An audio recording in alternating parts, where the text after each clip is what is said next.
सभी को नमस्कार। Good evening ladies and gentleman.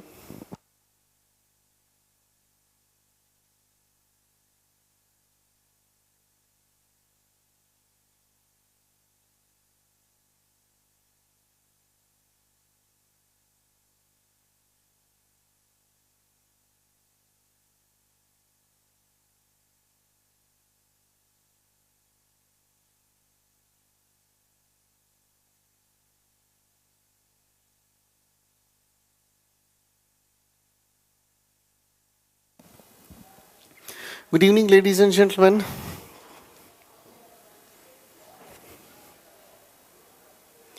Good evening again. कैसे हैं आप सभी?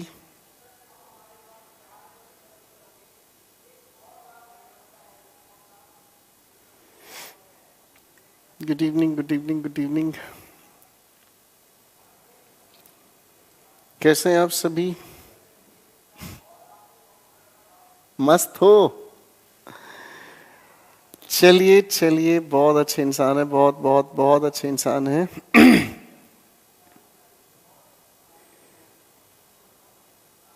चलिए दोस्तों, सर जरा आज की वोकैबुलरी जरा पेश करेंगे। बच्चों को सब्र नहीं है इस बात का।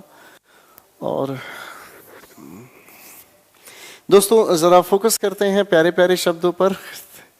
सबसे पहले एक शब्द आता है रेसिप्रोकेट। जब रेसिप्रोकेट की हम बात करते हैं तो रेसिप्रोकेट का अर्थ होता है जब कही गई बात को हम उलट देते हैं। जैसे अगर मान लो कोई इंसान अगर आपको एक मुक्का मारे तो आप क्या करेंगे? डेफिनेटली आप पलट कर उसे मुक्का मारेंगे। This is what you call reciprocate. ठीक है ना? मुक्के मारने में हमारे दीपक जी उस्ताद हैं।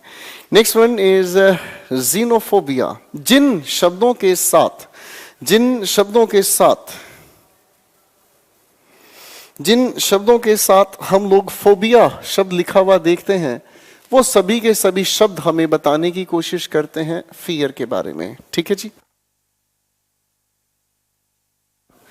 जब हम जीनोफोबिया की बात करते हैं तो इसका अर्थ हुआ जब अलग अलग लोगों के मतलब अलग अलग देशों के जब लोग इकट्ठे होते हैं तो उनके बीच में एक नफरत सी होती है। कोई देश अपने आप को सुपीरियर मानता है, कोई अपने आप को इंफीरियर मानता है। इसी को हम कहते हैं जीनोफोबिया। ठीक है?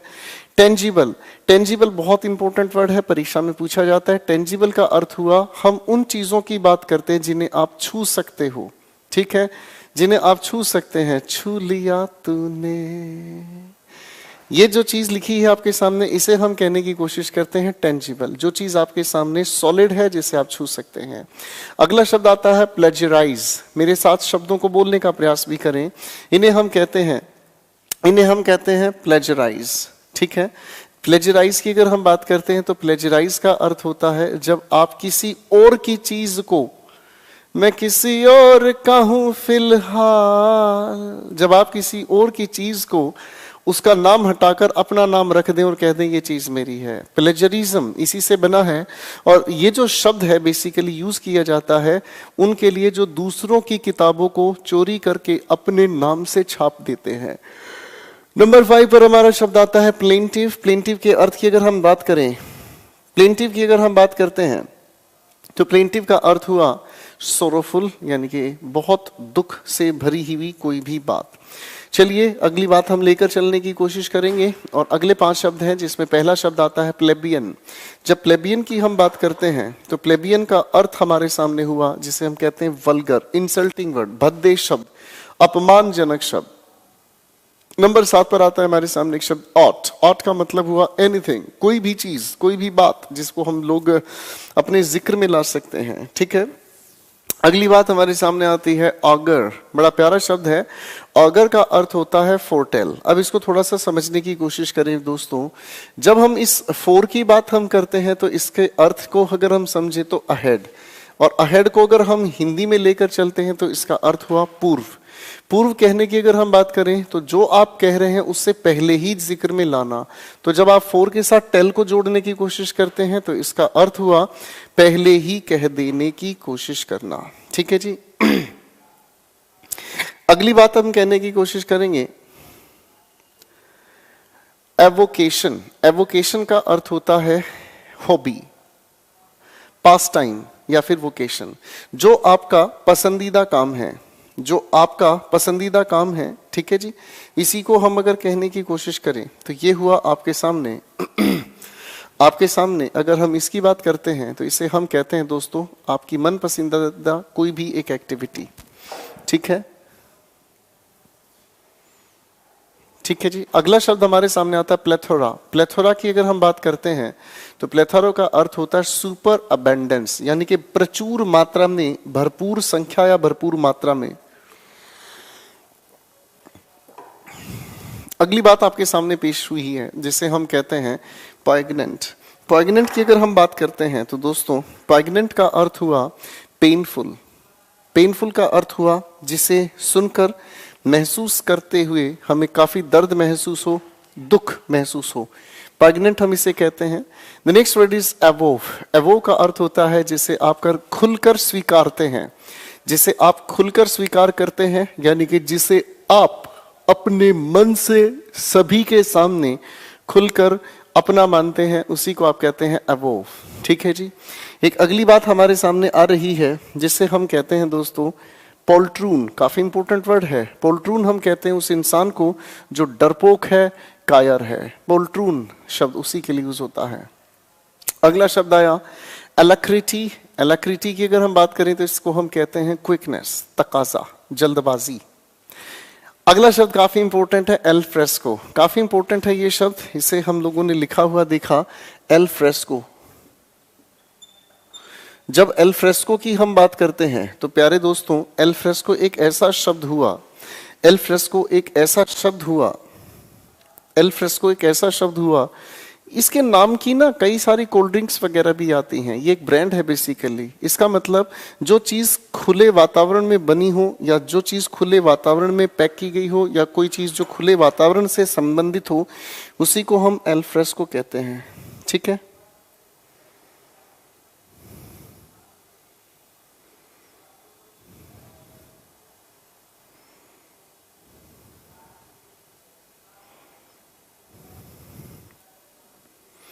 अगले 5 शब्दों पर थोड़ा सा काम करते हैं दोस्तों, थोड़ा ध्यान से देखेंगे प्लीज।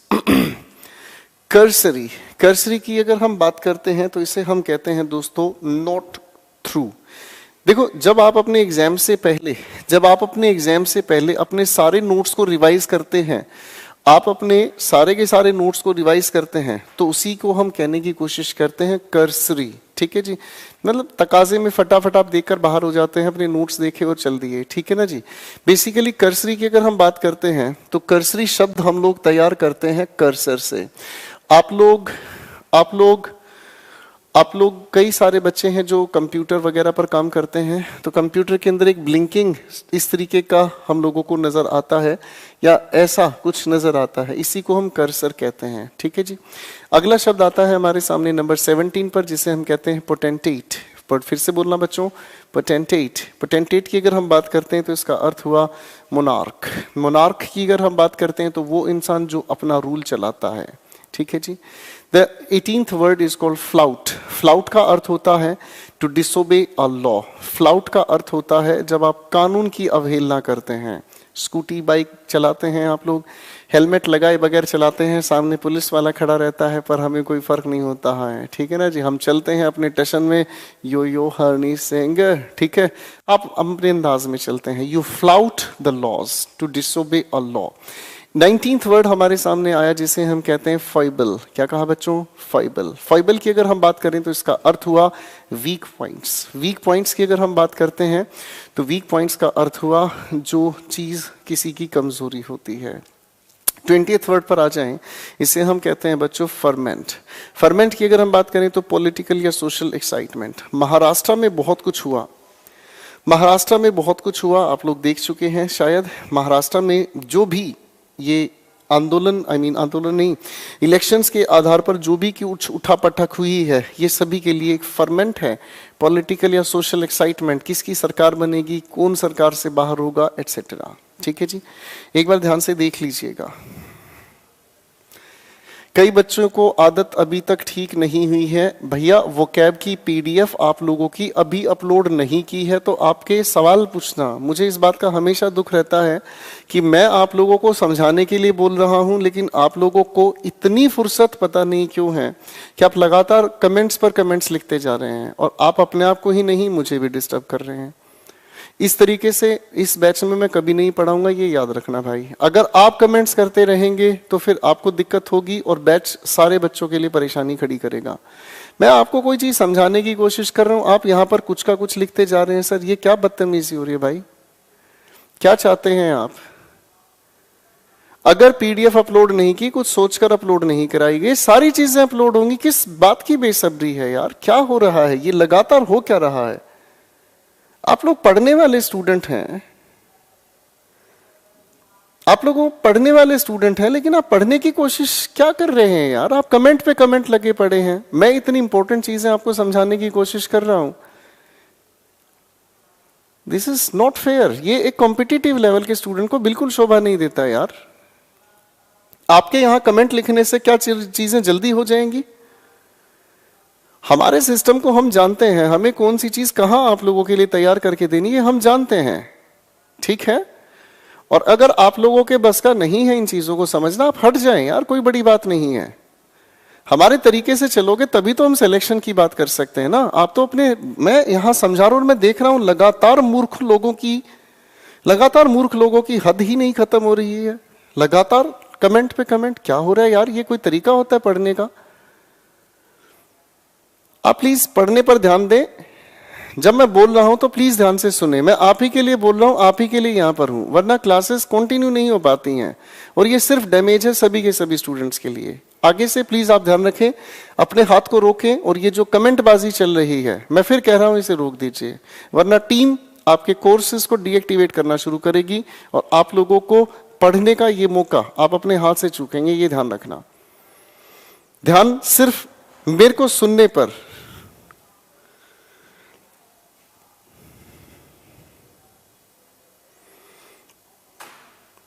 आखिरी 5 शब्द हमारे सामने हैं, इन पर ध्यान दीजिएगा। हमारे तरीके को फॉलो करोगे तभी तो सिलेक्शन होगा। पता नहीं खाली बैठे हैं आप लोग, मुझे लगता है जैसे मैं किसी 10th स्टैंडर्ड के बच्चे को पढ़ा रहा हूं। लगता ही नहीं कि ये कॉम्पिटिटिव लेवल के बच्चे हैं। अरे जो चीज करा रहा हूं उसको नहीं सुन रहे हैं, उसको नहीं समझ रहे हैं। कमेंट, इतनी फुर्सत आपके पास कहां से आ गई यार? जी जान लड़ाकर हम कोई चीज समझाने की कोशिश करें, उसे सुनना नहीं, समझना नहीं, पता नहीं कहां कौन सी दुनिया में चल रहे हैं यार। कमेंट पे कमेंट, कमेंट पे कमेंट, हाय राम, हो क्या रहा है? क्या आप मेरे सामने रियल क्लास में ये हरकतें कर सकते हैं कि मैं आपको पढ़ा रहा हूं और आप बोलते ही जा रहे हैं? ऐसे सिलेक्शन नहीं होगा भाई, कितनी ही जोर लगा लो। और अगर मेरे शब्द बुरे लगे हो तो बहुत अच्छा है, कम से कम ये दिमाग ठीक काम करने लग जाएगा। अभी भी लगे हुए पड़े हैं, लगातार लगे पड़े हैं। हाथ जोड़कर रिक्वेस्ट है मेरे बच्चों, कल भी कह रहा था और अब फिर कह रहा हूं, वरना इसके बाद चीजें बदल जाएंगी। ध्यान से सुने और समझें। सबसे पहले 21th वर्ड हमारे सामने आते हैं। सबसे पहले 21st वर्ड हमारे सामने आता है ब्रस्क। ब्रस्क की अगर हम बात करते हैं तो ब्रस्क का अर्थ होता है ब्लंट। ब्लंट को ही हम कहते हैं रूड। रूड की अगर हम हिंदी कहें तो इसका अर्थ हुआ असभ्य। सुनोगे नहीं, समझोगे नहीं तो क्या करने के लिए आए हो यार? यहाँ टाइम पास थोड़ी हो रहा है। एक तो सीट इतनी कम रहती मेरे बैचेस में, जिनको मिल गई वो लकी हैं, जिन्हें नहीं मिली वो अभी भी लगातार मैसेज कर रहे हैं, सर अभी एडमिशन नहीं हो रहा है, ये नहीं हो रहा है। आप अपना टाइम पास कर रहे हैं। मुझे बड़ी खुंदक चढ़ती है इस चीज से। आपके लिए कोई बोल रहा है, उसे सुनने की बजाय कहानियां अपनी की अपनी गा रहे हैं। अब अगर किसी का कमेंट आता है तो मैं प्लीज बता रहा हूं, मैं कोर्स डीएक्टिवेट करा दूंगा और मैं बिल्कुल बर्दाश्त नहीं करूंगा। बहुत कुछ है सीखने के लिए, समझने के लिए, इतना सारा पढ़ने के लिए है यार, आपको समझ नहीं आती ये बात। कॉम्पिटिटिव लेवल पर है, आपको नहीं पता इस जॉब के पीछे कितना बुरा क्रेज है। और फिर बता रहा हूं, मिड दिसंबर में 7 से 15,000 वैकेंसीज फिर एडवर्टीज हो रही हैं। लगातार वैकेंसीज आ रही हैं और आप लोग जो हरकत कर रहे हैं लगातार ये कमेंट करके, अपना टाइम और मेरा मूड खराब कर रहे हैं। इस आदत को सुधार लीजिए। मुझे आपकी good evening, good night, good morning, नमस्कार ये नहीं चाहिए। मुझे सिर्फ आपका ध्यान मेरे शब्दों को सुनने और समझने पर चाहिए। और शायद एक दिन वो समय आएगा, इन्हीं आदतों को सुधारूंगा तो आपके सिलेक्शन पर आप जरूर कायम होंगे। वरना मैं कितना ही अच्छा पढ़ाता हूं, आपको कुछ समझ नहीं आएगा, ना आपको कुछ याद रहेगा और सिलेक्शन में भी दिक्कत होगी। आज समझा रहा हूं बेटा, आज के बाद कभी नहीं बोलूंगा। व्यवहार बदल जाएगा इन्हीं चीजों की वजह से। क्वेश्चन पर आए, ब्रस्क की अगर हम बात करते हैं, ब्रस्क का अर्थ हुआ ब्लंट, रूड, कठोर जिसे हम कह सकते हैं, असभ्य जिसे हम कह सकते हैं। मेरे साथ साथ बोलने की कोशिश करो शब्द। अगला शब्द आता है एक्सपीडाइट, बोलकर सुनाए जरा, शाबाश। एक्सपीडाइट, जब एक्सपीडाइट की हम बात करते हैं तो एक्सपीडाइट का अर्थ होता है टू डिस्पैच। डिस्पैच का मतलब हुआ जब आप किसी को बाधाओं से मुक्त कर देते हैं। ठीक है जी, आप लोगों ने वो फिल्म देखी थी DDLJ, आखिरी वो समय याद है, वहां पर खड़े हैं उसके पिता और कहते हैं जा सिमरन जा, जी ले अपनी जिंदगी। इसी को हम लोग अर्थ से तैयार करें तो इसी को हम कहते हैं बच्चों एक्सपीडाइट। ठीक है जी। अगला शब्द आता है एक्सपिएट, काफी इंपॉर्टेंट है, पढ़कर सुनाओ जरा। एक्सपिएट, जब आप किसी पर हावी होते हैं, चार्ज लगाते हैं। 24th आता है हमारे सामने शब्द गिबरिश, बोलकर सुनाओ बच्चों, गिबरिश। गिबरिश का अर्थ होता है रैपिड या फुलिश टॉक। ठीक है, गिबरिश की अगर हम बात करते हैं,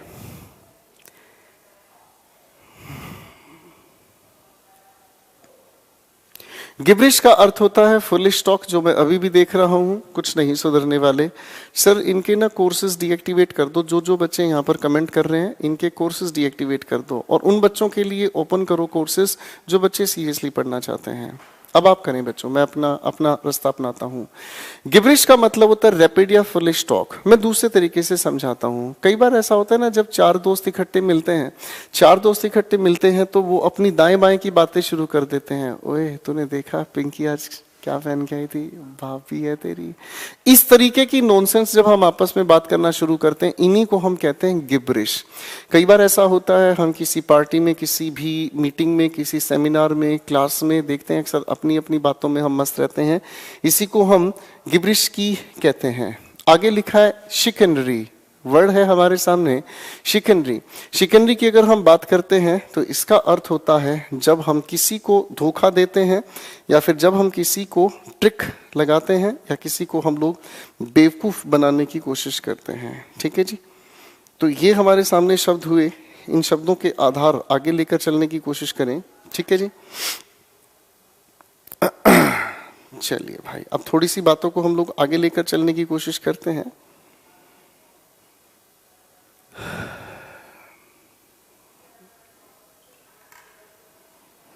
चलिए भैया, यहां तक की बात तो थी हमारे पास इन शब्दों की, और इन शब्दों के आधार पर अब चलते हैं थोड़ी सी बातचीत को लेकर आगे। दोस्तों, पिछली क्लास में हम लोगों ने जो समझने का प्रयास किया था, my dear ladies and gentleman, पिछली क्लास में हम लोगों ने समझने का काम किया था। मेरे प्यारे दोस्तों, मेरे साथ हर एक बात को पहले रिवाइज कर, फिर चीजों को आगे जोड़ने का काम करेंगे। पिछली क्लास में हम लोगों ने समझने का काम किया कंपैरेटिव एनालिसिस, और दो टेंसेस का हमने जिक्र किया। एक तरफ प्रेजेंट इंडेफिनिट, एक तरफ कहा प्रेजेंट कॉन्टिन्यूअस। जब प्रेजेंट इंडेफिनिट की हम बात करते हैं तो प्रेजेंट इंडेफिनिट में हम सबसे पहले बताते हैं हैबिट या रूटीन। क्या बनाते हैं बेटा? हैबिट या फिर रूटीन। हैबिट या रूटीन को बताने के लिए हमने 3 क्वेश्चंस तैयार किए। हैबिट या रूटीन के कीवर्ड्स की वजह से प्रेजेंट इंडेफिनिट का यूज, हैबिट या रूटीन बताने वाले शब्दों की अरेंजमेंट 2 हिस्सों में बांटी, एक फ्रीक्वेंसी और एक फ्रीक्वेंसी के साथ टाइम, और एक आखिरी बात हमने कही नेगेटिव वर्ड्स। नेगेटिव वर्ड्स हमारे वो शब्द हुए जिन शब्दों के साथ हम नोट का यूज नहीं करते। क्लियर है बच्चों? फिर दूसरा हम लोगों ने नियम समझा, जब हम मेंशन करते हैं यूनिवर्सल ट्रुथ, और यूनिवर्सल ट्रुथ के लिए 4 एस्पेक्ट हमने तैयार किए। सबसे पहले साइंटिफिक फैक्ट, दूसरी बात हमने कही मैथमेटिकल फैक्ट, आगे हमने कहा फिलोसॉफिकल फैक्ट या फिर साइकोलॉजिकल फैक्ट। क्लियर हुई बात? इसके बाद आगे हम लोगों ने समझा, जब हम मेंशन करना चाहते हैं प्रोवर्ब, सेइंग या कोटेशन, इनको भी हम प्रेजेंट इंडेफिनिट में मेंशन करते हैं। इनकी वजह क्या है, थोड़ी समय के बाद इनकी वजह हमारे सामने आएगी, ऐसा क्यों हुआ। आगे हम लोगों ने समझने का प्रयास किया, जब हम बात करना चाहते हैं प्रेजेंट कॉन्टिन्यूअस की बात, ये मेंशन करता है लाइव एक्शन। क्या मेंशन करता है? Live action. मैं बोल रहा हूं, आप सुन रहे हैं, मेरे हाँ या ना, ये हुई आप लोगों का लाइव एक्शन। क्लियर है बच्चों? और इनके भी हम लोगों ने कीवर्ड्स की लिस्ट बनाई। ठीक है बच्चों? अगली बात हमारे सामने आती है जिसे हम कहते हैं दोस्तों पैरेलल एक्शन, जिसे हम कहते हैं पैरेलल एक्शन। जब पैरेलल एक्शन की हम बात करते हैं तो पैरेलल एक्शन एक ऐसा एक्शन हुआ जो उस समय तो नहीं हो रहा जिस समय हम बात कर रहे हैं, पर कहीं ना कहीं ये एक्शन चल रहा है। इसके भी हम लोगों ने कीवर्ड्स की लिस्ट बनाई। क्या मैं ठीक कह रहा हूं दोस्तों? फिर हम लोगों ने आगे बात को समझने का काम किया और हम लोगों ने एक लिस्ट बनाई, और वो लिस्ट क्या थी एक बार मेरे साथ रिवाइज करते हैं।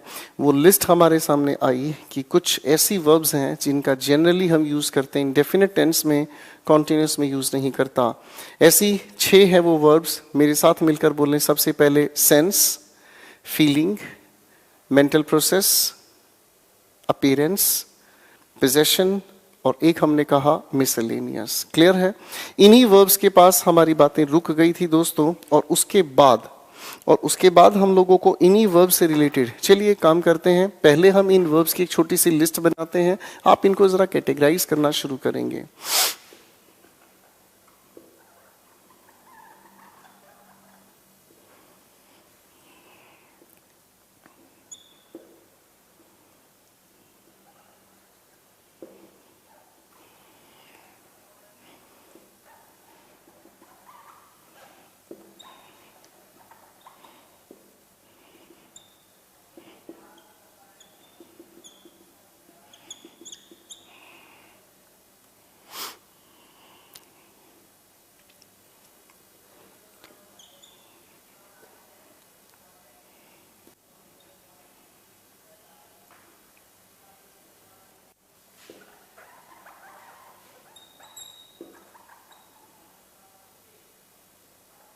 मैंने आपके सामने कुछ एक वर्ब्स लिखी हैं दोस्तों। इन सभी की सभी वर्ब्स को एक एक करके हम लोग कैटेगराइज करते हैं। ठीक है जी? 6 कैटेगरीज हम लोगों ने पिछली क्लास में समझी, उन्हीं को हम लोग इनके साथ फिटिंग चेक करने की कोशिश करते हैं। जैसे सबसे पहले एक सेंटेंस हमारे सामने लिखा है, आपकी परीक्षा सवाल देती है, he is fearing of strangers. He is fearing of strangers। अब ऐसे लिखे हुए सेंटेंस को अगर हम टेंस के अकॉर्डिंग चेंज करने की कोशिश करें तो दोस्तों इस लिखे हुए इज और फियरिंग को हटाकर हम इसके नाम पर लिखते हैं फियर्स। बताओ जरा वजह क्या है? ऑब्वियसली जब फियर की बात करें तो ये बात करता है फीलिंग के बारे में। ठीक है जी? अगला सवाल अगर मैं लिखना चाहूं, पेपर आपके सामने लिखा हुआ देता है, I am understanding your situation. I am understanding your situation. अब बच्चों इस लिखी हुई बात की मैं कोशिश करूं समझने की, तो क्या ये सेंटेंस अपने आप में ठीक है? बिल्कुल नहीं। अंडरस्टैंड करने की कोशिश हम करते हैं दिमाग से। बात अगर दिमाग से अंडरस्टैंड करने की है तो आई एम अंडरस्टैंडिंग को हटाकर सिर्फ और सिर्फ हम लोग लिखने की कोशिश करते हैं आई अंडरस्टैंड योर सिचुएशन। यानी कि ये हुई बातचीत हमारी दोस्तों मेंटल प्रोसेस से। ठीक है जी? ये बात हुई हमारे मेंटल प्रोसेस से। अगली बात अगर मैं कहना चाहूं, देखो सवाल लिखकर दिया जाता है, मैंने कहा he is knowing this person. He is knowing this person. ठीक है जी? अगर हम इसकी बात करें, इसकी अगर हम बात करें तो इसका लॉजिक क्या कहता है? बात वही हो गई सर, जब नो की हम बात करते हैं तो दिमाग लगाने की बात हुई, और ये अगर मेंटल प्रोसेस है तो इज नोइंग को हटाकर हम लोगों ने लिखने का काम किया नोज। तो ऐसे भरपूर सेंटेंसेस बनाए जा सकते हैं जो परीक्षा में पूछे जाते हैं। अब मैं चीज़ों को आपके साथ मिलकर समझना चाहूँगा। स्मेल रिलेटेड है बच्चों सेंस से रिलेटेड। टेस्ट की अगर हम बात करते हैं, टेस्ट भी हमारा रिलेटेड है सेंस से रिलेटेड। कंसीडर, दिमाग लगाकर हम कंसीडर करते हैं, चीज़ों को समझने की कोशिश करते हैं, इसीलिए ये हो गया हमारे सामने मेंटल प्रोसेस। कन्विंस की अगर हम बात करते हैं तो ये भी हुआ दोस्तों हमारे पास मेंटल प्रोसेस, जब आप समझने समझाने की बात करते हैं।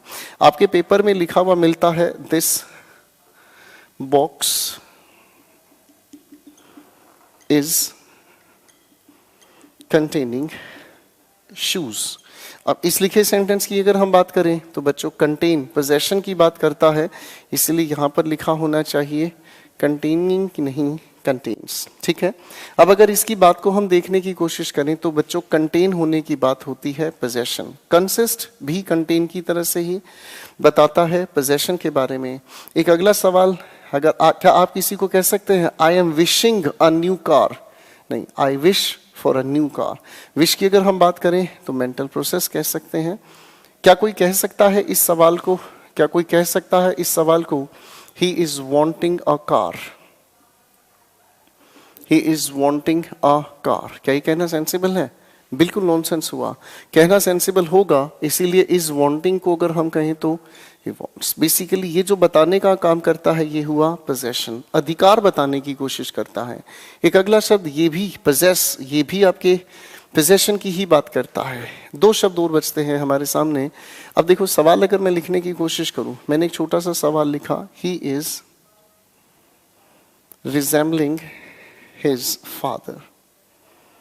अब इसकी अगर हम बात करना चाहें तो किसी इंसान की अगर उसके पिता से शक्ल मिलती है तो ये तो बात अपीयरेंस की हो गई, हाँ है ना। इसीलिए इज और रिजेंबलिंग को हटाकर हम लोगों ने लिखने का काम किया रिजेंबल्स। ये हो गई बातचीत हमारी अपीयरेंस। सीन भी हो गई अपीयरेंस। बच्चों एक बार इसे ध्यान से देखें, समझें। लाइव क्लास का मतलब क्या होता है, ऑनलाइन क्लास का मतलब क्या होता है, बड़े ध्यान से समझो, हाथ जोड़कर समझाना चाहूंगा। ऑनलाइन क्लास का मतलब होता है कि टीचर आपके सामने जो बोल रहा है आप उसे बड़े ध्यान से सुने, उसे बड़े ध्यान से समझें। आपका लेक्चर खत्म होने के बाद फुर्सत से बैठें, अपना सामने रखें फोन, लगाओ अपने हेडफोन्स और भैया एक एक चीज को सुनकर समझकर अपने नोट्स बनाने की कोशिश करें। पहली बात, ठीक है। दूसरी बात, आप लोगों के जितने भी नोट्स हैं वो टीचर जानता है कहां आपको क्या चीज देनी है, ठीक है। अभी तक तो हमने टॉपिक भी ढंग से शुरू नहीं किया। टॉपिक ढंग से जब हम आगे बढ़ाएंगे उसके बाद कंप्लीट करेंगे तभी तो मैं आपको इससे रिलेटेड प्रैक्टिस क्वेश्चंस दूंगा, वरना प्रैक्टिस के लिए तो यहाँ सारी की सारी चीजें आ रही हैं, ठीक है। अब इस चीज को दिमाग में बैठाओ वरना मेरे को दूसरा रास्ता अपनाना पड़ेगा। प्लीज ध्यान से इन चीजों को रिवाइज करो और पढ़ो।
चलिए दोस्तों आगे चीजों को लेकर चलते हैं।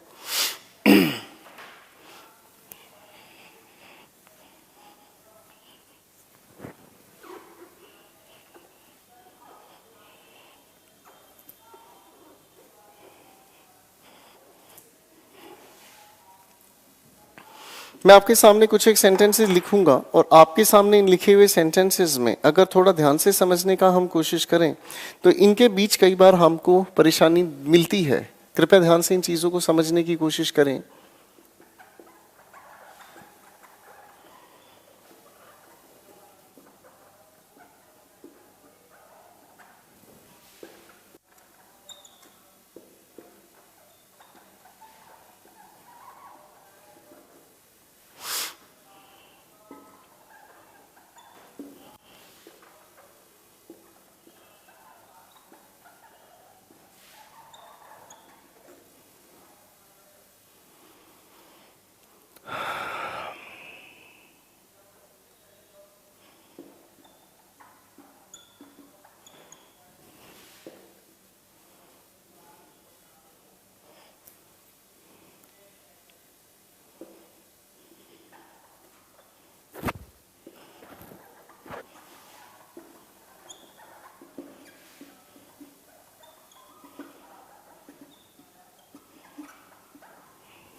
लिखे हुए आपके सामने 8 सेंटेंसेस हैं।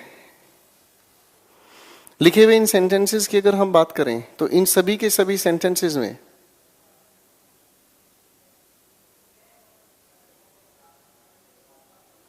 लिखे हुए इन सभी के सभी सेंटेंसेस की हम बात अगर करें तो इन सभी के सभी सेंटेंसेस के अंदर हम छोटी छोटी चॉइसेस को बनाने की कोशिश करते हैं। तो बेसिकली इनको समझने की अगर बात करें, हम इनको अगर समझने की बात हम करें तो इन सभी के सभी सेंटेंसेस के अंदर हैव के अलग अलग आप लोगों को मीनिंग समझ आने हैं। बड़े ध्यान से सुने और समझें, ठीक है जी। अब अगर हम इन सभी की सभी बातचीत को देखने की कोशिश करते हैं भाई तो इन सभी के सभी सेंटेंसेस में हैव के अलग अलग अर्थ हमारे सामने आते हैं। और हैव के इनके अलग अलग अर्थ किस तरीके से तैयार हुए, पिछली क्लास में हम लोगों ने एक नियम लिखा था, the following categories of verbs are generally used in indefinite tense, यही लिखा था। अगर जनरली की हम बात करते हैं तो जनरली शब्द का अर्थ हमें समझ आता है जनरल सेंस। सेंस की अगर हम बात करते हैं तो सेंस का मतलब हमें समझ आता है मीनिंग, यानी कि एक जनरल मीनिंग जब हमें तैयार करना है तो इसको हम इंडेफिनिट टेंस में यूज करते हैं। जब हम जनरल सेंस कन्वे करना चाहते हैं तो हम टेंस यूज करते हैं इंडेफिनिट। अब दोस्तों जनरल सेंस की अगर हम बात करते हैं तो जनरल सेंस का हमें अर्थ समझ में आता है एक ऐसा अर्थ जो सभी के लिए एक ही जैसा है, और इसीलिए हम लोग इसे कहने की कोशिश करते हैं कॉमन टू ऑल। हम लोगों ने इसका अर्थ तैयार किया कॉमन टू ऑल, एक ऐसा अर्थ जो सभी के लिए एक ही जैसा है। इसी को हम लोग इंडेफिनिट टेंस में बताने का काम करते हैं। एक बात हमेशा याद रखना, कोई भी इंसान आपके सामने कुछ कहता है, कही गई बात के ठीक ऑपोजिट एक अर्थ निकलता है। मैं अगर कहूं आज मौसम सुहावना है, इसका मतलब कल मौसम सुहावना नहीं था। मैं अगर कहूं कि मैं सच बोल रहा हूं, इसका मतलब बाकी सब लोग झूठ बोल रहे हैं। कही गई बात के ठीक ऑपोजिट एक अर्थ निकलता है। जब कही गई बात के ठीक ऑपोजिट एक अर्थ निकलता है तो इसी के ऑपोजिट आती है एक खास बात जिसे हम कहते हैं स्पेसिफिक सेंस। जब हम स्पेसिफिक सेंस बताने की कोशिश करते हैं तो स्पेसिफिक सेंस बताने के लिए हम लोगों को जरूरत पड़ती है कॉन्टिन्यूअस टेंस की। किसकी? कॉन्टिन्यूअस टेंस की। अब जब सभी के लिए हम लोग बात नहीं करते, स्पेसिफिक बात करते हैं, तो स्पेसिफिक का मतलब समझ आया कि एक ऐसा अर्थ हम लोगों को निकालना है जो कि स्पीकर ओरिएंटेड है, यानी कि ये एक ऐसा अर्थ निकल कर आना चाहिए जो बोलने वाले के हिसाब से ही अर्थ निकलता है, बोलने वाले इंसान के हिसाब से इसका अर्थ निकलता है, बाकी का किसी और से कोई अर्थ नहीं निकलता। अब इसके अर्थ को समझने का हम काम करते हैं। हम लोग जब इंडेफिनिट में इस हैव की बात करते हैं तो एक ऐसा अर्थ निकलता है जो बताने का काम करता है पोजेशन। ठीक है बच्चों, इस हैव को हम इंडेफिनिट टेंस में जब यूज करते हैं तो ये पोजेशन बताने का काम करता है। पोजेशन ही नहीं, कभी कभी पोजेशन की जगह ये जो बताने का काम करता है वो बताने का काम करता है आप लोगों की हेल्थ के बारे में। ठीक है जी, जैसे अगर मैं कहने की कोशिश करूं आई हैव अ हेडेक, तो मैं अपनी हेल्थ के बारे में बताने का काम कर रहा हूं।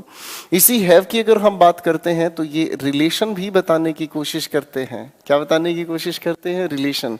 जैसे एक लड़का एक लड़की के पास जाकर कहता है मैं तुझे बहुत प्यार करता हूं, तो लड़की ने कहा excuse me I have a boyfriend. ठीक है, तो लड़के ने कहा देख ले, थोड़ा सा एडजस्ट कर ले यार। ठीक, तो बेसिकली जो उस लड़की ने कहा I have a boyfriend, basically वो बताने की कोशिश हुई रिलेशन। ठीक है, आई हैव अ बॉयफ्रेंड, तो प्रेजेंट इंडेफिनिट में जब इसका आप जिक्र करते हैं तो ये रिलेशन भी बताता है। 3 तरह के इसके अर्थ हुए। ठीक है बच्चों, अब अगर इसी हैव को हम लोग कॉन्टिन्यूअस में यूज करने की कोशिश करते हैं, किसमें कहा मैंने? कॉन्टिन्यूअस में। तो कॉन्टिन्यूअस में जब हम इसका यूज करते हैं तो कॉन्टिन्यूअस में भी इसके 3 अर्थ निकल कर आते हैं। पहला अर्थ, इसका अर्थ समझ में आता है खाने की बात हुई। खाने की नहीं बात तो हो सकता है ये बात पीने की हो, और खाने या पीने की अगर बात नहीं है तो तीसरा जो अर्थ निकलता है वो तो सब जगह लागू होता है, उसे हम कहते हैं दोस्तों एंजॉइंग, मौजा। तो हमारे सामने लिखे हुए इन सभी के सभी सेंटेंसेस पर आइए थोड़ा प्रहार करते हैं और चीजों को समझने का प्रयास करते हैं।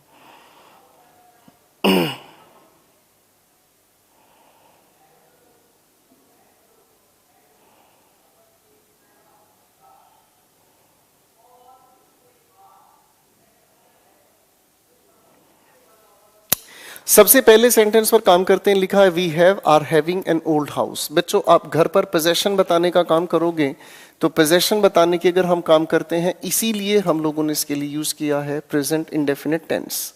क्वेश्चन 2 पर आते हैं, लिखा है they have are having lunch. बच्चों लंच की अगर हम बात करते हैं तो लंच तो खाने से रिलेटेड हुआ, इसीलिए आप लोगों ने चुना आर हैविंग, यानी कि ये बताने की कोशिश हुई ईटिंग। ई का मतलब ईटिंग है भाई, कॉमन सेंस लगाना अपनी। आई am having a cup of T. भाई साहब आप कप ऑफ टी के लिए क्या करोगे, पोजेशन बताओगे? ना जी ना, आप पोजेशन की जगह बताने की कोशिश करोगे कि भैया आप अपनी कप ऑफ टी को पी रहे हैं, ड्रिंकिंग मीनिंग निकलता है। The boys have are having a good time in Goa. Sir शायद जो बॉयज की ये बात कही है वो गुड टाइम पर डेफिनेटली वो इंजॉय करने की बात हो रही है, ठीक है भाई। तो बात कही गई इंजॉय की, अरे हाँ है ना, गोवा में इंजॉय करने को बताने के लिए कॉन्टिन्यूअस टेंस का सहारा लेना पड़ा। Question number 5, they have are having a vintage car. Sir अब विंटेज कार की अगर मैं बात करता हूं तो बेसिकली आपके पास अगर विंटेज कार है तो ये पोजेशन बताने का काम कर रहा है। अगली बात आती है हमारे सामने, we have are having 3 siblings. अब भाई साहब हमारे पास 3 भाई बहन हैं, इसका मतलब क्या हुआ, आप रिलेशन बताने की कोशिश कर रहे हो, तो ये हुआ हमारे सामने हैव तैयार। Next sentence we have I am having fever. Health बताने की बात हो गई भाई, तो हेल्थ बताने की बातचीत हम बताते हैं हैव के इंडेफिनिट टेंस में। अगला सवाल, how many sisters do you have या आर यू हैविंग। देखो जी रिलेशन पूछने की बात हो गई तो प्रेजेंट इंडेफिनिट के अकॉर्डिंग ही इसे बताना चाहिए। एक बार ध्यान से इसे देखें समझें, फिर चलते हैं कहानी को लेकर आगे।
आई होप आप लोगों ने इस चीज को समझ लिया होगा, ठीक है। चलिए थोड़ा सा आगे चल लेते हैं। इन वर्ब्स के बिहेवियर का बड़ा ध्यान रखना बच्चों, ये फिल इन द ब्लैंक्स में, सेंटेंस इंप्रूवमेंट में, सेंटेंस के एरर डिटेक्शन में और क्लोज टेस्ट में भी देखने को मिल जाते हैं, ठीक है मेरे भाई। अब चीजों को लेकर मैं चल लेता हूं थोड़ा सा आगे। यहाँ इतना कुछ है समझाने समझने के लिए, आप इसको ध्यान से सुन लोगे समझ लोगे, सिलेक्शन तो आराम से होगा। आप अपनी बेहुदा बातों पर लगे रहोगे ना तो सिलेक्शन होगा भाई, और ना ही कोई चीज पल्ले पड़ेगी। बिल्कुल सीधा सा नियम है।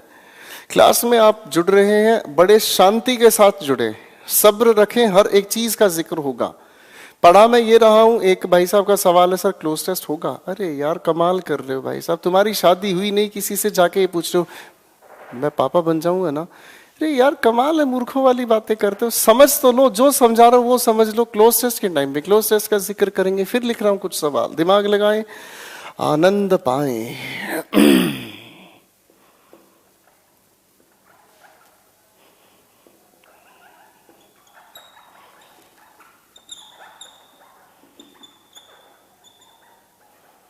बड़े ध्यान से सुनने का काम है, ये लैंग्वेज है, ये मैथमेटिक्स नहीं है कि आपके बोलने से कोई फर्क पड़ेगा। बहुत कुछ सीखना है मेरे भाई, सिलेक्शन आसान नहीं है आज के समय में। 15,000 वैकेंसीज आ रही हैं मिड दिसंबर तक।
मैंने आपके सामने कुछ सवाल लिखे हैं, मैं उम्मीद करता हूं इन सवालों को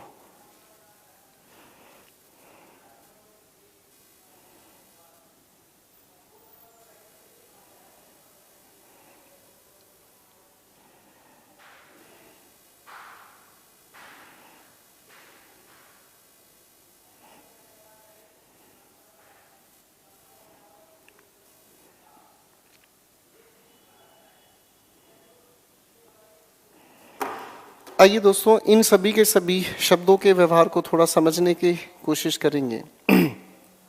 ठीक है, अब अगर कहानी को समझने की कोशिश करें, बड़े ध्यान से समझने का प्रयास करें।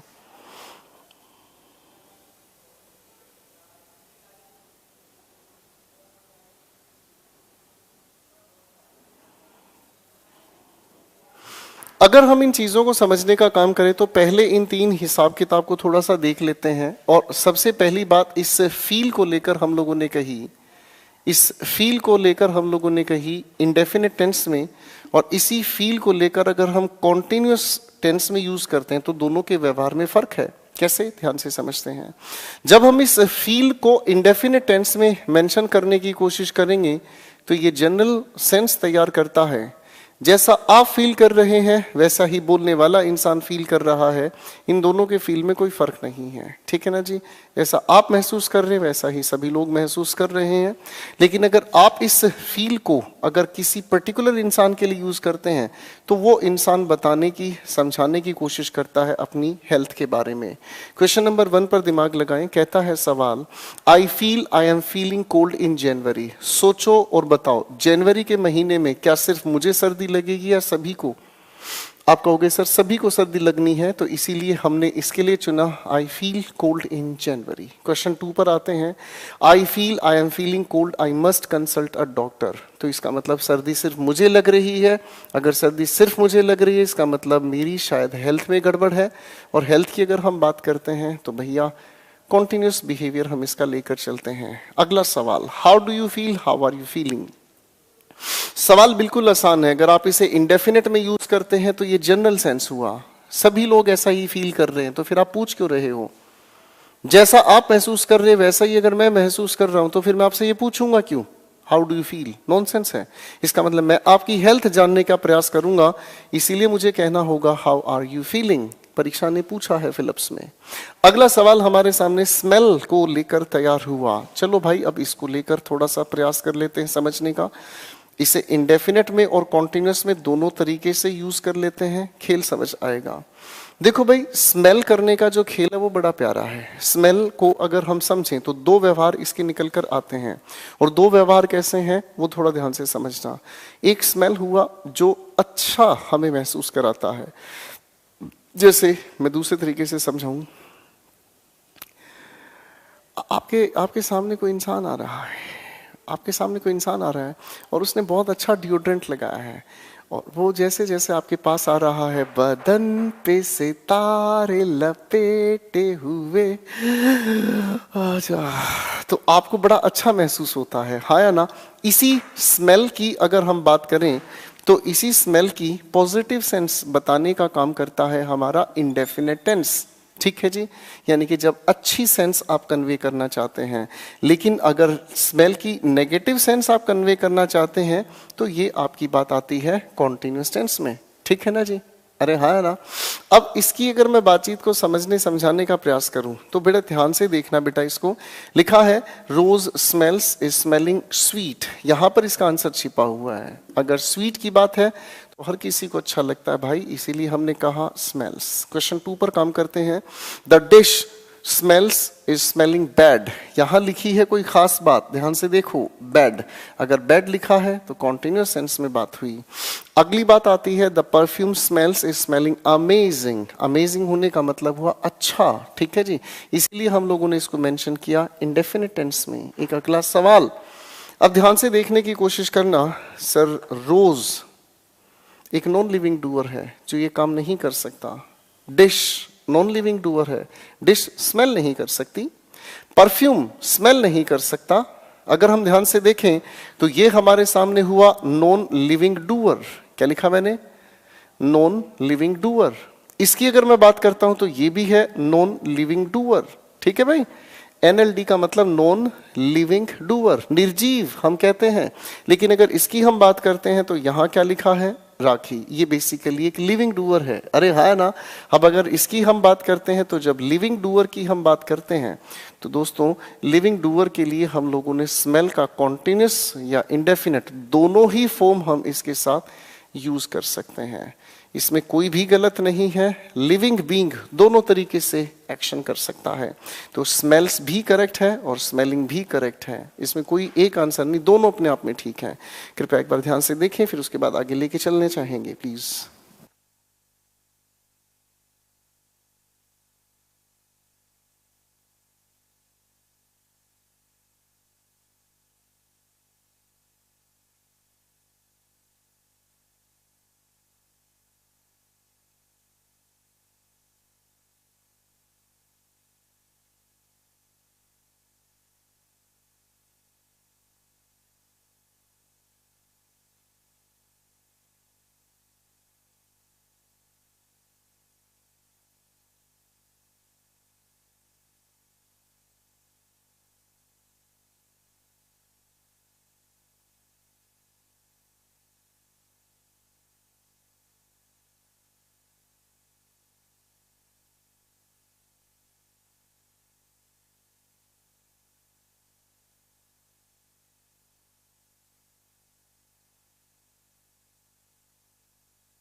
आई होप आप लोगों ने इन सारी बातों को ध्यान से समझ लिया होगा।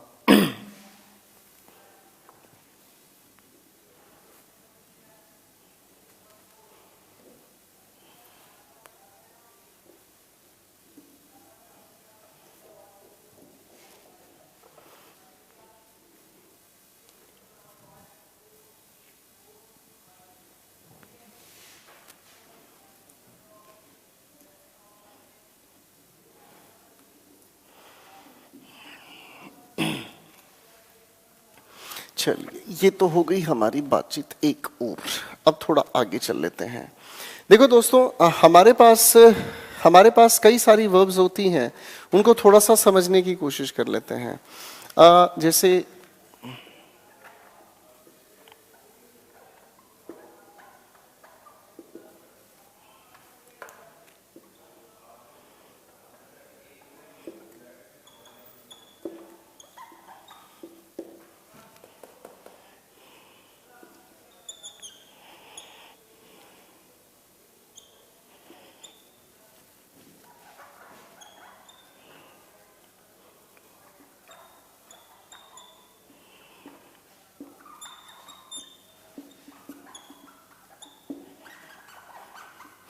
हम लोगों के सामने कुछ वर्ब्स लिखी हैं मैंने। कई बार ये वर्ब्स हम लोगों को फिल इन द ब्लैंक्स में दी जाती हैं।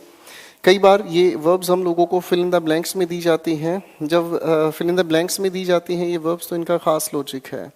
क्या आप मुझे ठीक ढंग से देख पा रहे हैं? क्या आपकी स्क्रीन क्लियर है? प्लीज एक बार मुझे रिस्पॉन्स दीजिएगा। क्या आप लोग मुझे ठीक ढंग से देख पा रहे हैं?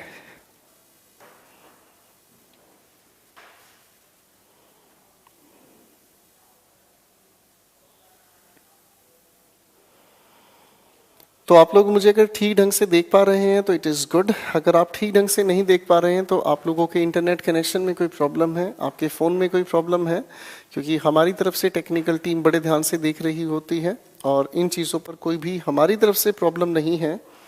फॉर योर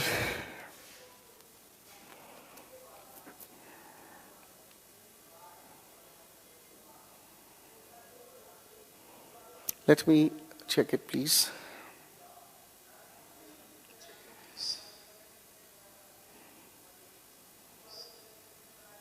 तो हमारी तरफ से बिल्कुल स्क्रीन क्लियर है और मैं अपने आप को ही देख पा रहा हूँ। लवली जेंटलमैन पढ़ा रहे हैं, ठीक है। प्यार हो गया इस बंदे से मुझे, है।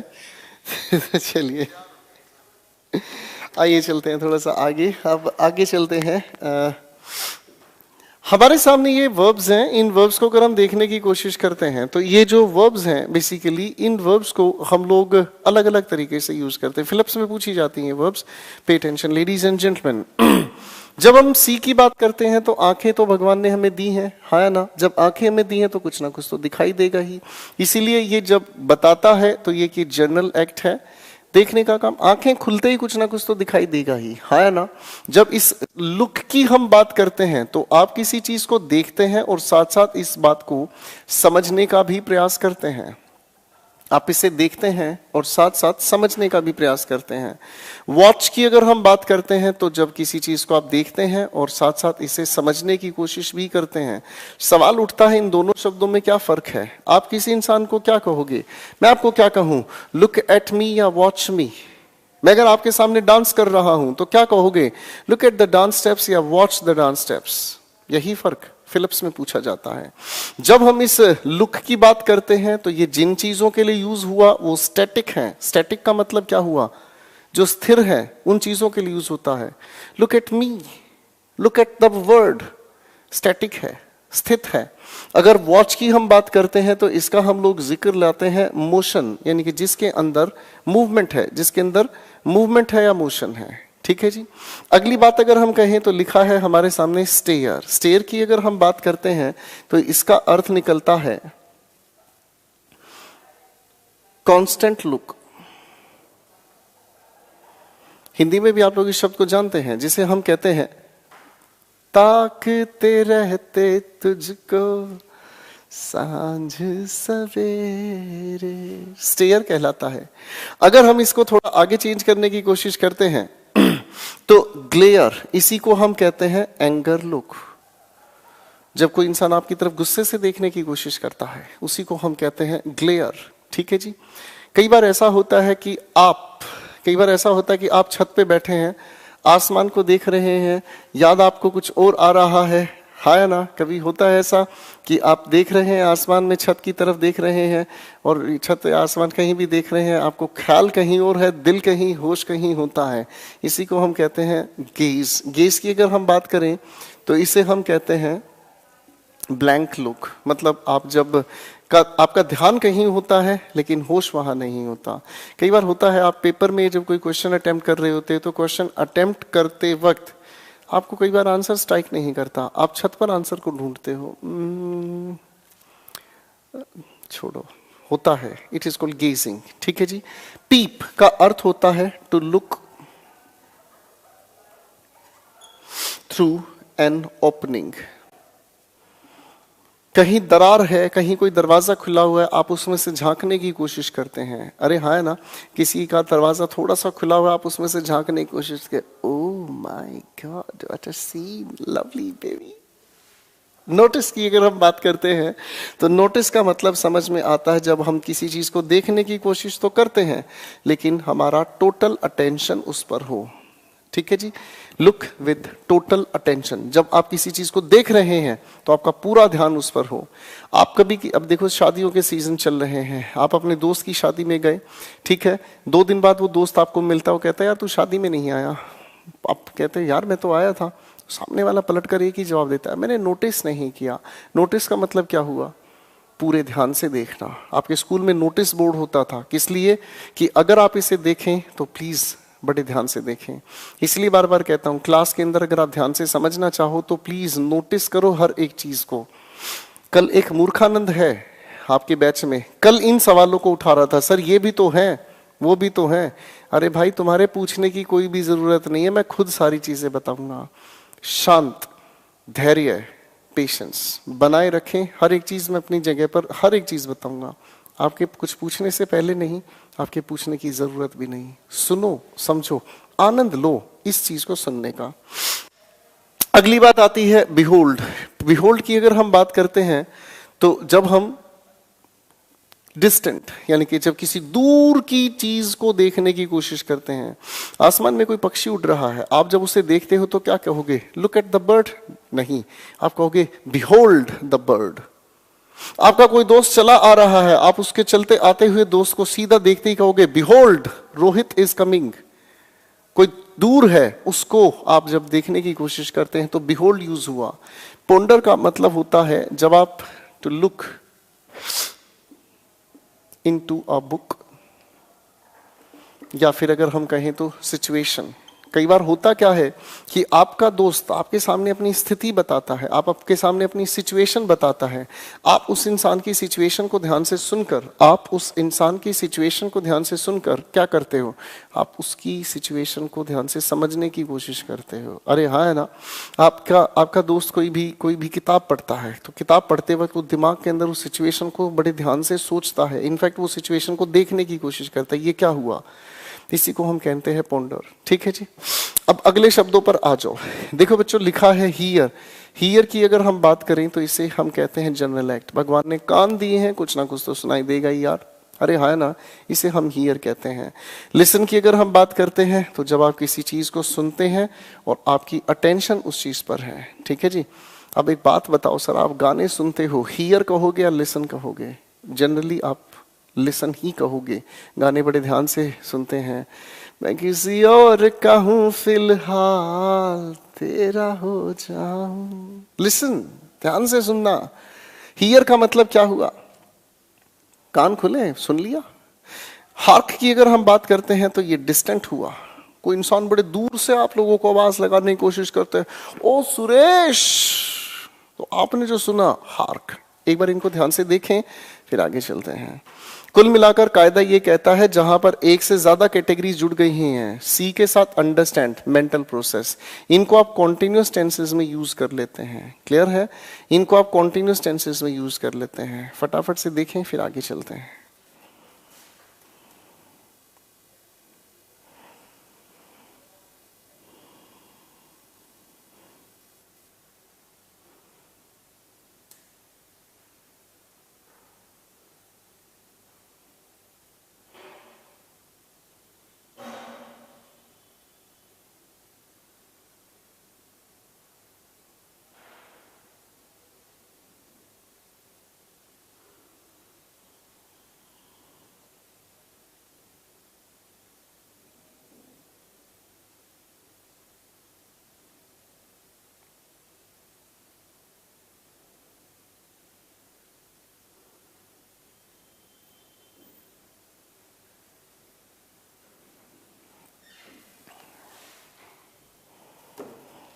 आई होप आप लोगों ने इस बातचीत को देख लिया है, समझ लिया है। चलिए भाई, आगे चल लेते हैं।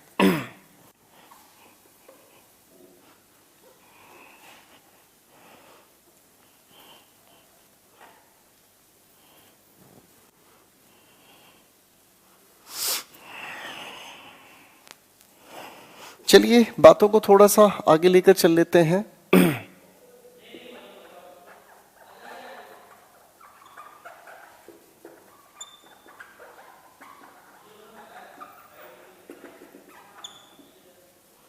एक अगली बात हमारे सामने आती है और इसे हम कहते हैं, इसे हम अगली बात को अगर जोड़ने का काम करें तो इसे हम कहते हैं present perfect versus past indefinite. कड़े ध्यान से सुने, समझने का प्रयास करें।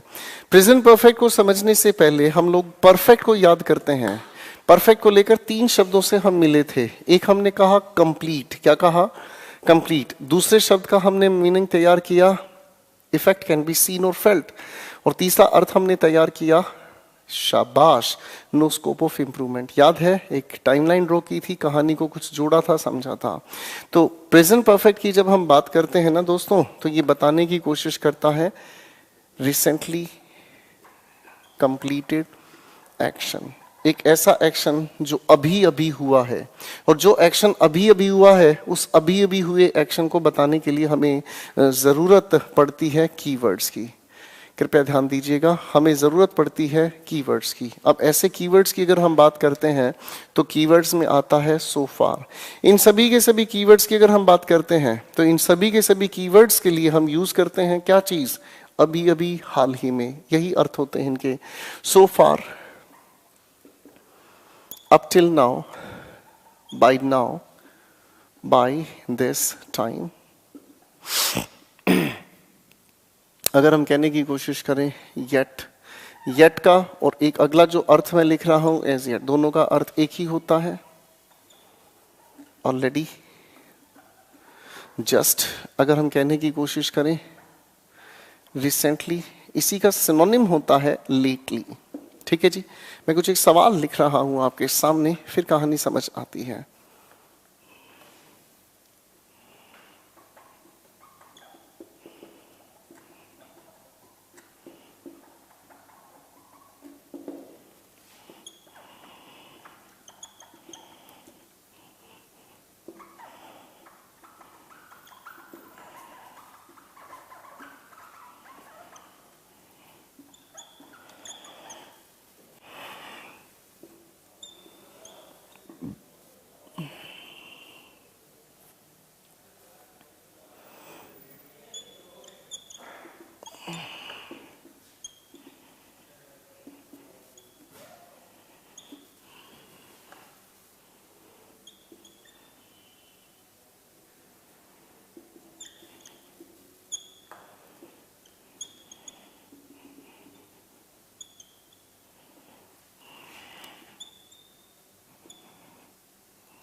मेरे सामने लिखे हुए ये सेंटेंसेस, एक और सेंटेंस लिख लेता हूं।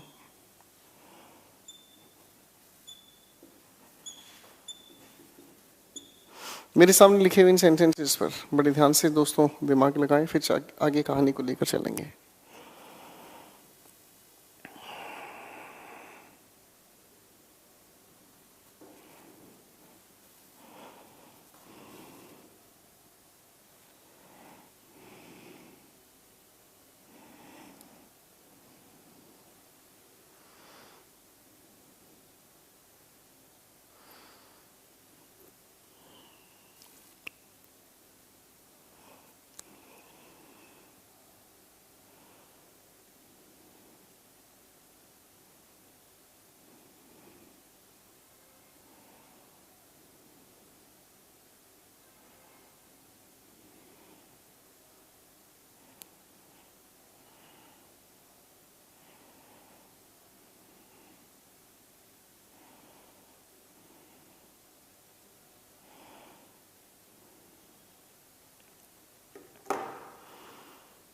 तो चलिए कहानी को शुरू करते हैं। आई होप आप लोगों ने चीज़ों को देख लिया है और कहानी आगे क्लियर करने की शुरुआत करते हैं। लेडीज एंड जेंटलमैन, लिखे हुए इन सभी के सभी सेंटेंसेस में, लिखे हुए इन सभी के सभी सेंटेंसेस को अगर हम ध्यान से देखने का काम करें तो इन सभी के सभी सेंटेंसेस को मैं जितना अंडरलाइन करूं बस उतना ही पढ़कर देखिएगा। ध्यान से पढ़ें।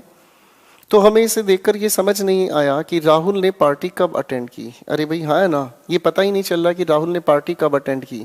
अब यहाँ अगर लिखा हुआ हम लोग देखते हैं रिसेंटली, तो इसका मतलब ये एक्शन अभी अभी हुआ है, और जो एक्शन अभी अभी हुआ है उसी को बताने का प्रयास हम करते हैं प्रेजेंट परफेक्ट टेंस में, और इसी वजह से हम लोगों ने इसके लिए प्रेजेंट परफेक्ट टेंस का यूज किया। और करेक्ट आंसर बनता है Rahul has attended the party recently. Question number 2 पर काम करते हैं। मैं इस सेंटेंस को फिर से अंडरलाइन कर रहा हूं, जरा पढ़कर देखें। She completed 3 chapters. अब उस इंसान ने 3 चैप्टर कब कंप्लीट किए पता ही नहीं, लेकिन जैसे ही आगे मुझे लिखा हुआ दिखाई दिया सो फार, तो सो फार का जिक्र हम लोग लेकर चलते हैं रिसेंटली कंप्लीटेड एक्शन, तो इसका मतलब जो एक्शन हुआ ही अभी अभी है, तो उसे बताने के लिए हम कोशिश करते हैं प्रेजेंट परफेक्ट टेंस में। एक अगला सवाल हमारे सामने आया, रोहन सोल्व द क्वेश्चंस। कब सोल्व किए हमें नहीं पता, लेकिन अगर लिखा हुआ हम देखते हैं बाय नाउ, तो अब तक की अगर बात कही गई है तो इसीलिए हम लोग इसे मेंशन करते हैं प्रेजेंट परफेक्ट टेंस में। एक अगला सवाल अगर हम ध्यान से देखें, she told me about it already. मुझे ऐसा क्यों लग रहा है, टेंस तो आप लोगों ने ठीक कर लिया है, लेकिन इस ऑलरेडी को लेकर कुछ कुछ होता है। अरे हाँ है ना, मुझे लग रहा है कुछ दोस्तों को समझ आ गया इस ऑलरेडी की शायद अरेंजमेंट, एंगेजमेंट नहीं, अरेंजमेंट शायद गलत है। आओ सर अरेंजमेंट पर आपको लेकर चलता हूं। मैं जिन शब्दों को अंडरलाइन कर रहा हूं ऊंची आवाज में बोलने की कोशिश करें। शाबाश, वेरी गुड, बेहतरीन, वेरी गुड, शाबाश। जब इन सभी के सभी शब्दों की आप बात कर रहे हो, तो जिन शब्दों को मैंने यहां पर अंडरलाइन किया है, आप इन सभी के सभी शब्दों को लिखने की कोशिश करते हैं। सर कहां पर? सेंटेंस के आखिर में। कहां लिखते हैं दोस्तों? सेंटेंस के आखिर में। और प्रेफर करते हैं आप लोग लिखा हुआ सेंटेंस कैसा हो? पॉजिटिव। ठीक है भाई। अब आती है दूसरी बात, अगर हम इन लिखे हुए सेंटेंसेस की बात करें तो इन सेंटेंसेस का भी जिक्र हम करते हैं सेंटेंस के आखिर में, लेकिन अगर हम बात करें तो ये प्रेफर किए जाते हैं सेंटेंस कैसा हो? नेगेटिव हो। ठीक है जी, ध्यान रखना, ये कई बार परीक्षा पूछती है। अब हमारे पास बचते हैं सिर्फ दो ही शब्द, एक लिखा अरे वाह, दूसरा लिखा बेहतरीन। अगर हम इनकी बात करते हैं तो ये ऐसे शब्द हैं, इनका जिक्र हम हमेशा लिखते हैं वर्ब और हेल्पिंग वर्ब के ठीक बीच। ठीक है बेटा, तो इस लिखे हुए सेंटेंस की अगर हम बात करें तो आपका ये जो ऑलरेडी शब्द है इसे हम यहां से हटाकर लिखने की कोशिश करेंगे हैज और टोल्ड के बीच। आपका करेक्ट आंसर हुआ she has already told me about it. ये क्वेश्चन अभी के एक एचटेट के पेपर में दिया गया। एचटेट का नाम सुना होगा आप लोगों ने, उसमें ये क्वेश्चन दिया गया। कोई भी ऐसी बात मैं नहीं करूंगा जो पेपर से संबंधित नहीं है। मेरी हर एक बात कहीं ना कहीं किसी पेपर तक सीमित है। मुझे अजीब लगता है उन बच्चों का जो ये पूछना चाहते हैं पेपर में कैसे आता है, पेपर में ये पंख खोलकर आता है। सच को जानना सीखो, ये मत जानने की कोशिश करो कि शॉर्टकट क्या है। सच जानने की कोशिश करो। जिस इंसान ने इस पूरी कहानी को ध्यान से समझने की प्रयास किए, सिलेक्शन 100% होगा। और जो सीधे जुगाड़ मेरे सामने आने की कोशिश करेगा कि सर जुगाड़ बताओ क्या है, सर हाथ जोड़ लेता हूं, आप अपने कोर्स को रिफंड करा लें। जिस इंसान को बेसिक इंफॉर्मेशन नहीं सीखनी, जिस इंसान को सीखने का जज्बा नहीं है, उसका गलत है यहाँ पर होना। और जिसे सीखने का मन है वो हर एक बात को बिल्कुल आराम से प्यार से सीखता जाएगा। Let's continue. अगली बात हमारे सामने आती है, ही डिड नॉट पे the fee bill yet. Yet को देखते ही तीन बातें सामने आती हैं। येट की अरेंजमेंट होनी चाहिए सेंटेंस के आखिर में। सेंटेंस हम प्रेफर करते हैं नेगेटिव, और सर ये बताने का काम करता है रिसेंटली कंप्लीटेड एक्शन, इसलिए कौन से टेंस में? तो भैया येट की अरेंजमेंट लास्ट में है, सेंटेंस नेगेटिव है, गलती एक हो गई और वो है टेंस। तो टेंस को ठीक किया हम लोगों ने, यहाँ पर लिखा हैज और पे हटाकर हम लोगों ने लिखने का काम किया पेड, एंड दैट्स इट। एक आखिरी सवाल छोड़ दिया, तेरे नाम। करेक्ट कोशिश करें इस आंसर को फटाफट से। लिखे हुए सेंटेंस पर काम करने की कोशिश करते हैं। लिखा है राहुल केम होम जस्ट। सबसे पहली बात, इस जस्ट की वजह से हमें इसके टेंस को ठीक करना पड़ा। केम को हटाकर हम लोगों ने लिखने का काम किया हैज, और उसके बाद हम लोगों ने लिखने की कोशिश की कम। और दूसरी बात, इस जस्ट को हम अरेंजमेंट में ठीक करेंगे और ये लिखा होना चाहिए इन दोनों के बीच। आप कभी किसी दोस्त के पास फोन करो, हाँ भाई कहाँ है, उसका एक ही सेंटेंस आप सुनाई देगा आपको, वो कहेगा आई जस्ट केम होम। आप उसे समझाओ, आई जस्ट केम होम नहीं, I have just come home. Come की थर्ड फॉर्म कम ही होती है। पहले इस बात को थोड़ा ध्यान से देखने की कोशिश करें प्लीज।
ठीक है जी।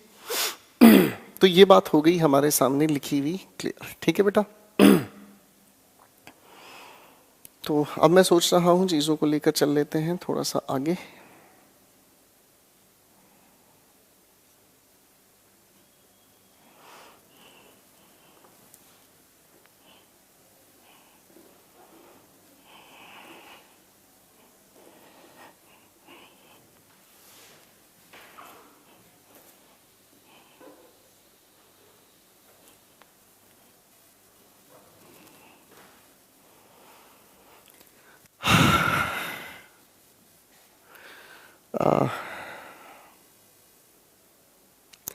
तो यहां तक की बात तो हम लोगों ने समझने का काम किया जिसे हम कहते हैं रिसेंटली कंप्लीटेड एक्शन, ठीक है बच्चों। तो चलिए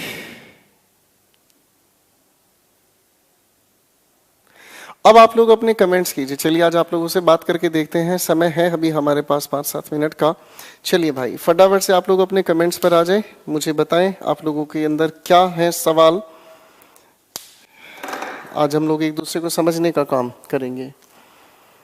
सवाल पूछा है जेंटलमैन ने, अस्तित्व साहब जो बता दिया उसे बड़े ध्यान से एक बार वीडियो को दोबारा देखो, बेवजह के सवाल ना उठाएं। मेरी बुक में वोकैबुलरी है, मेरी बुक में वोकैबुलरी है और मेरी बुक के अंदर सिनोनिम्स है, एंटोनिम्स है, स्पेलिंग टेस्ट है। सबसे इंपॉर्टेंट चीज रूट लेवल की वोकैबुलरी है और कुछ ऐसे शब्द हैं जो बेहद बार पूछे गए हैं और खास लेवल की परीक्षाओं में बार बार पूछे जाते हैं। Thank you Shivam, thank you Rishabh, thank you.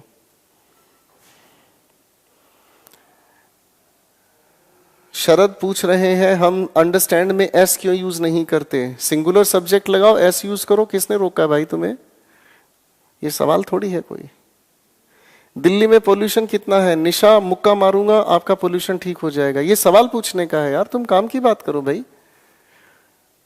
Delhi में पोल्यूशन कितना है? Of, on end of, on end of का अर्थ होता है कभी कभी, ये सवाल काम का है। ऑन एंड ऑफ का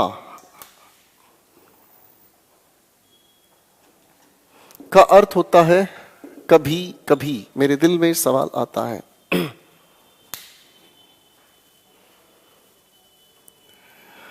good evening, kindly provide the previous year PDF of etcetera. सारी मिल जाएगी भाई, शांत रहो। मैं बार बार कह रहा हूं पीडीएफ आप लोगों की कल अपलोड होनी शुरू हो जाएगी, कल आपकी पीडीएफ आ जाएंगी। कुछ ऐसे भी हैं हमारे पास वोकैबुलरी जो सिर्फ हम लोग डिस्प्ले करते हैं, उनकी पीडीएफ नहीं दी जाएगी। जो सिर्फ आप लोगों को यहाँ क्लास के अंदर देखने को मिलेगी उसको आप देखो, अपने हाथों से लिखो, लिखोगे आपको याद होंगे। उसके अलावा ये उम्मीद ना करें कि भैया वो भी हर चीज के लिए हैंडीकैप ना बने, हर चीज के लिए हैंडीकैप ना बने, हर चीज की आदत खराब ना बनाए कि हर चीज के लिए सर हमें पीडीएफ दे दो, पीडीएफ दे दो। ठीक है ना जी लक्ष्मी जी? हिंदी वाले का क्या ख्याल रखे? हिंदी वाले का ख्याल पेपर वाला नहीं रखेगा, मैं कैसे रख सकता हूं भाई? Slow and study wins the race काफी है विशाल साहब, इससे ज्यादा दिमाग ना लगाएं बेटा।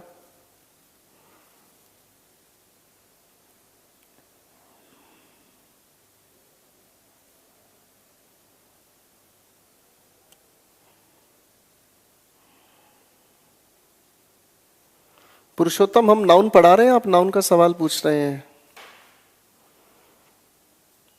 मैं पढ़ा रहा हूं आपको टेंस के बारे में, आप नाउन का सवाल पूछ रहे हैं। कभी फुर्सत मिले तो फिनाइल पी लो, अच्छा लगेगा आपको।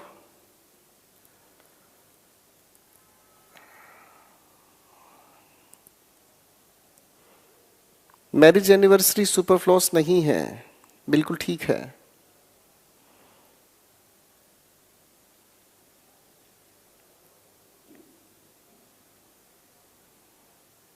प्रोनाउंसिएशन में प्रॉब्लम कैसे दूर करें? सर बोल कर देखने की कोशिश करो। तनुज दिसंबर में वैकेंसीज आ रही हैं, एक्चुअल फिगर क्या है? अभी ये प्रपोजल रखा गया डिपार्टमेंट्स के लिए, एलोकेशंस फाइनल होंगी, आपके सामने आ जाएंगी। कुछ चीजें ऐसी होती हैं जो सरकार खुद नहीं बता पा रही, तो मैं कैसे आपको बोलूंगा। पोजेशन का मीनिंग क्या है? वाह नीतीश वाह, बहुत अच्छे बेटे। पोजेशन का मीनिंग क्या होता है? वाह बेटे वाह, दिल खुश कर दिया आपने।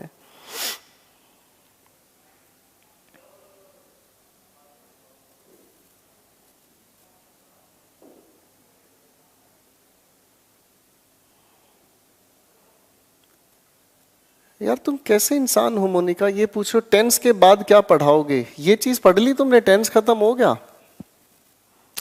आपके सवाल से पता चलता है आपका कहाँ दिमाग है। टेंस अभी हमारा ढंग से चल भी नहीं रहा है। टेंस खत्म होने से पहले आप टेंस के बाद क्या होगा, टेंस के बाद हम लोग हवन करेंगे, ठीक है, और उसमें जोहर कराएंगे कई लोगों का। भाई कोई सेंसिबल क्वेश्चन है तो बताओ।